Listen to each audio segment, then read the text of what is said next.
Allez, bonsoir à tous, ravi de vous retrouver pour la vidéo du 29 avril. Au programme aujourd'hui, on va évidemment revenir sur la réunion de ce soir et le FOMC qu'on débriefera ensemble demain. Donc voilà, c'est dans 2h30 maintenant. Sans trop de surprise, comme je l'évoquais hier en vidéo, on ne devrait pas avoir de baisse de taux de la part de la Fed. Le plus important va être évidemment ce que va communiquer Jérôme Powell. Et ce que je vous disais hier, c'est que selon moi, dans les jours qui vont suivre cette réunion, on devrait avoir un marché qui retrace. Alors, je vous renvoie évidemment à la vidéo d'hier pour en savoir plus. Parce que ce que je vous disais, grosso modo, c'est que lors des dernières réunions, systématiquement, directement après ou un petit peu après, il y a eu des chutes. Alors, parfois, c'était des chutes assez brutales, comme ça a été le cas en début d'année. Parfois, ça a été des chutes temporaires avant un rebond, mais dans la situation actuelle de Bitcoin, qui est celle qu'on connaît, Bitcoin qui évolue dans ce bear flag en cours, il y a de grandes chances qu'à terme, ça puisse nous créer le top de marché. La seule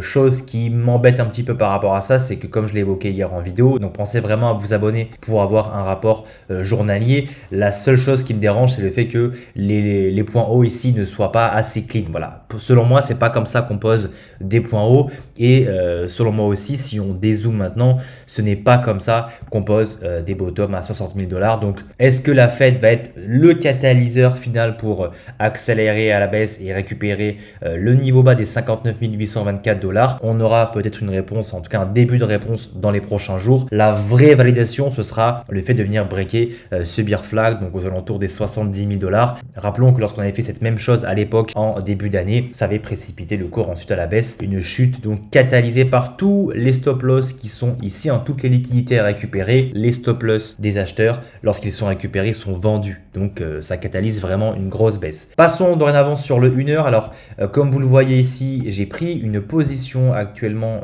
longue sur Bitcoin. Parce que hier, on voit qu'on a créé pas mal de divergences sur le 1 heure. On voit qu'on a récupéré donc les points bas, on a récupéré les 75 621.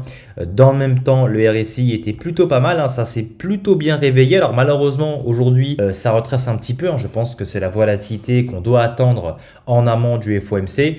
Et pourquoi pas voir à l'approche de l'annonce ou même dans la soirée ou même dans la nuit avec la réaction asiatique, un Bitcoin qui irait enfin récupérer les 80 000. Je suis assez confiant vis-à-vis de ça, donc c'est pour ça que j'ai pris une position longue en cours sur Bitcoin, mais aussi une position longue en cours sur Ethereum. On y reviendra juste après, parce que pour moi, la logique voudrait qu'on ait récupéré à minima ces niveaux.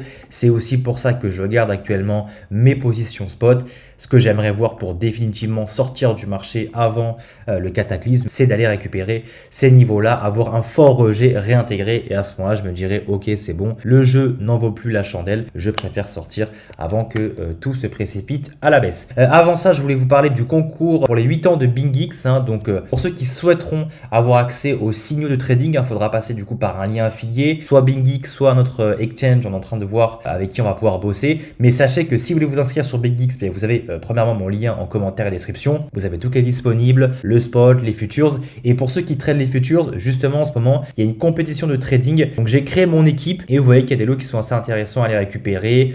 100 000 $ pour la première équipe et ça va jusqu'à 50 000 pour la troisième. Donc plus on est nombreux dans le groupe, plus on a des chances d'aller récupérer des gains. Donc il y a évidemment les volumes qui sont pris en compte, mais aussi le nombre de personnes dans les équipes. Donc plus on va être nombreux, plus on aura de chances d'aller récupérer des fonds. Donc vous avez tous les liens utiles en commentaire et description. On se fera bien évidemment un tuto sur BingX dans les prochains jours. Mais voilà, en tout cas, moi vous savez que c'est là-bas que je vais trader et c'est là où j'ai du coup pris mon trade sur BTC et aussi mon trade en cours sur ETH. On fera un point évidemment demain sur ce qu'il en est.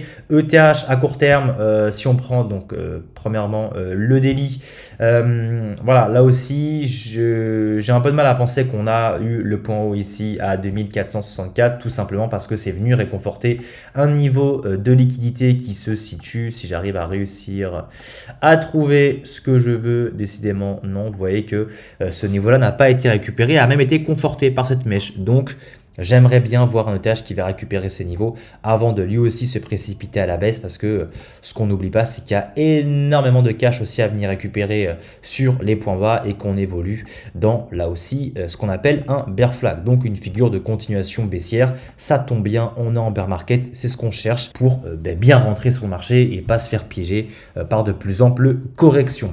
J'ai pas fait un tour sur le sentiment de marché, mais un score de 40. Donc voilà, on redescend petit à petit chaque jour. Au niveau des liquidités, donc ce qui est intéressant sur BTC, c'est que les liquidités, en tout cas sur la vue weekly, sont plutôt au nord, hein, et donc notamment sur ces fameux niveaux des 80 000 $, avec un premier spike intéressant vers les 78 500. Donc ce serait intéressant de voir le marché aller récupérer ces niveaux avant donc de se précipiter à la baisse. Si on se met sur du monthly, on va peut-être pouvoir mieux apercevoir voilà, les liquidités qui sont au nord. Je pense qu'on doit récupérer ces niveaux avant de catalyser un quelconque biais baissier. Et si on fait un tour sur le 4 heures, on voit qu'il y a une possibilité d'aller récupérer. Voilà, pourquoi pas à ces niveaux-là. Et on voit aussi que c'est en train de pas mal se créer vers ces niveaux. Peut-être que la touchette ici suffira. En tout cas, voilà, moi c'est le billet que j'ai pris là à court terme. Je garde mes positions spot. J'ai pris quelques longues et on verra comment ça se passe. On est sur une baisse du marché sous fond de tension, hein. Le baril reprend de la force. Comme je vous l'ai évoqué hier, il y a des chances qu'on ait récupéré les points hauts, en plus 6% aujourd'hui. Donc évidemment, c'est ce qui pèse lourd sur les différents marchés. Et si on fait un tour sur le DXY, pour le moment, je dis bien pour le moment, ça a l'air de tenir. Rappelons que hier, on évoquait ensemble que si on venait réintégrer ce niveau-là, on aurait eu un fake out de ce range. Donc, ce serait plutôt haussier. Et la logique voudrait qu'à terme, on ait récupéré la borne haute, donc les 100 points. Et qui dit un dollar fort, dit forcément des actifs à risque contre qui vont morfler. Donc, ça va être tout ce qui est crypto, bourse, etc. D'ailleurs, j'ai pas fait un tour sur le SP500 pour démarrer la vidéo. Vous vous souvenez qu'hier, on a pris aussi ensemble un short sur ce dernier. On est pour le moment à l'équilibre. Donc, on va garder la position pour le moment. Et pourquoi pas se raviser dans la soirée. Je vous ferai peut-être une update d'ailleurs dans la soirée. Pensez là aussi encore une fois à vous abonner pour être tenu au courant de tout ça. Faisons un tour du coup sur Pump. Pump qui a explosé littéralement avant de s'effondrer aujourd'hui. Alors qu'est-ce qui se passe? Je voulais partager sur Twitter, là aussi pensez à vous abonner. En gros, depuis le début, si vous ne savez pas, Pump a eu l'intention de burner 100% de ses revenus. En gros, lorsque Pump fait $1 million de revenus par jour, ils vont utiliser ce $1 million là pour racheter le token et le burn. On a eu la confirmation que c'est bel et bien ce qu'ils ont fait. Ils ont annoncé hier qu'ils avaient burné pour 370 millions de tokens Pump en dollars, soit 36% de l'offre en circulation, ce qui est quand même énorme. On ne voit jamais ça en crypto. Même Hyperliquid ne fait pas mieux. Sauf que ce qui explique aujourd'hui le gros dump, c'est que dorénavant, ce n'est plus 100% des revenus qui vont être burnés, mais 50%. Alors, la bonne nouvelle, c'est d'apprendre qu'effectivement, ils ont bien burn. Donc, la promesse qui a été faite a été délivrée. Par contre, le fait qu'on divise par deux le burn, évidemment, ça inquiète. Là où je mettrai un petit peu de nuance, c'est que ce qui est dit par la team, et après, libre à vous de leur faire confiance, c'est que les 50% restants vont être utilisés pour développer le produit. Et je trouve ça plutôt sain. Je préfère avoir un token qui utilise ses revenus pour améliorer le projet, aller de l'avant, comme ce que fait un peu Hyperliquid, pour financer des mises à jour, pour financer du lobbying, pour financer de nouvelles applications au projet. Parce que c'est vrai que j'imagine qu'ils ont plus de tokens, j'imagine que du coup il faut se rémunérer, il faut continuer à travailler, il faut continuer à délivrer, et sans rentrer d'argent ça devient évidemment compliqué. Donc oui, c'est un peu décevant et ça explique le gros dump qu'on a actuellement suite à la gigamesh qu'on a eu hier, mais pour le coup moi je suis toujours dans ma position que j'ai partagée aux membres il y a maintenant quelques semaines, on est en position depuis le 7 avril et je reste plutôt confiant. On n'a pas récupéré de liquidité haute, si on avait eu cette mèche là au-dessus de ce niveau là, à la limite je me serais inquiété, mais pour le moment je reste en position et on verra ce qu'il se passe à l'avenir.